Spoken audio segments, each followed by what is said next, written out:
Well, the Ebola crisis is front and center among health ministers in West Africa. Africa 54 health correspondent Lino Mudu joins us now with the latest. Lino.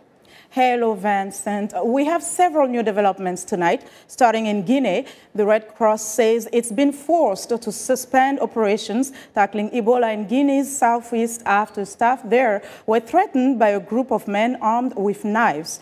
Tuesday's incident occurred in Gekedu, about 650 kilometers southeast of the capital, Conakry.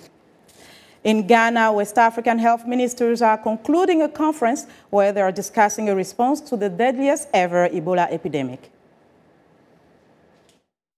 The two-day conference was organized by the World Health Organization.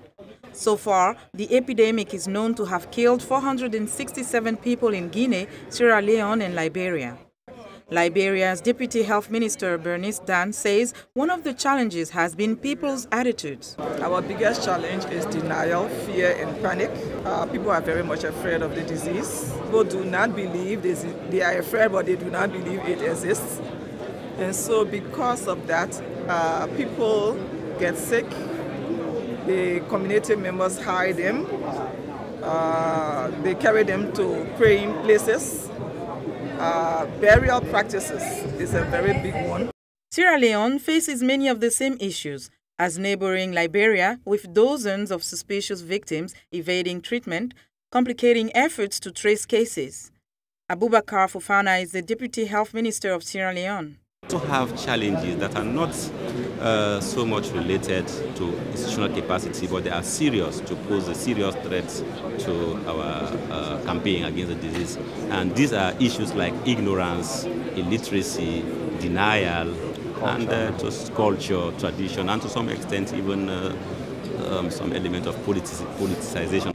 Dr. Luis Gomez Sambo is WHO's Regional Director for Africa. The impact of this outbreak has been enormous in terms of the loss of human lives and negative effect in socio-economic life. Health ministers say West African states lack the resources to battle the world's deadliest outbreak of Ebola. Governments pleaded for help from the economic community of West African states and other bodies. Dr. Sherry Ayite is Ghana's Minister of Health. We would like to appeal to our development partners, as has been reiterated by the Director for Africa, to come to their aid, their support, and support the three countries, especially financially, so that they can, procure the needed drugs and the procurement of the needed protective clothing to support the health personnel that are fighting the Ebola virus.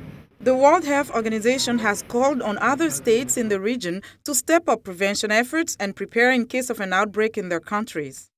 Ebola causes fever, vomiting, bleeding, and diarrhea and can kill up to 90% of those it infects. Highly contagious, it is transmitted through contact with the blood or other fluids of infected people or animals.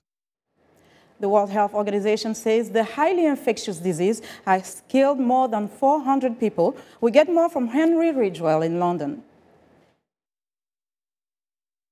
Nurse Elizabeth Smith has contracted the Ebola virus from her patients. She is bleeding profusely. Her colleagues are doing what they can to help her, but her chances of survival are about 10%. This clinic in Foya, Liberia, is witnessing a sharp rise in Ebola cases. Medical workers warn the outbreak in West Africa is like nothing seen before. London School of Hygiene and Tropical Medicine Director Peter Pyatt. The outbreak in West Africa is unprecedented in the history of Ebola outbreaks because it involves 3 countries at least, capital cities, multiple sources, and that will make it far more difficult to control.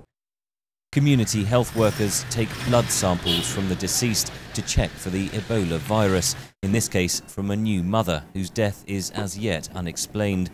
Local health official Philip Azuma. We are calling on the international community to come and support the ministry. Right now we can't do it on our own, we need the international support.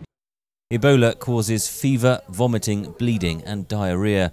It is spread through contact with the blood or other fluids of infected people. Doctors say a lack of understanding is contributing to its rapid spread. Porous borders between the affected countries make it difficult to contain. Families often bury victims in secret, says Dr. Sheikh Moa Khan of Kanima Government Hospital in Sierra Leone. By the time people are dead with the Ebola, they are more infectious than all. So if they take care of their burial or their own, 10 more will be infected. Other wards in the hospital lie empty after patients fled, fearing they would contract Ebola. On the outskirts of Kanima, checkpoints have been set up to screen for anyone carrying the disease. Some victims try to avoid detection, preferring to die in secret, says Dr. Payat. Fear of the virus and distrust of authorities and of the health system probably is as bad and as dangerous as the virus itself.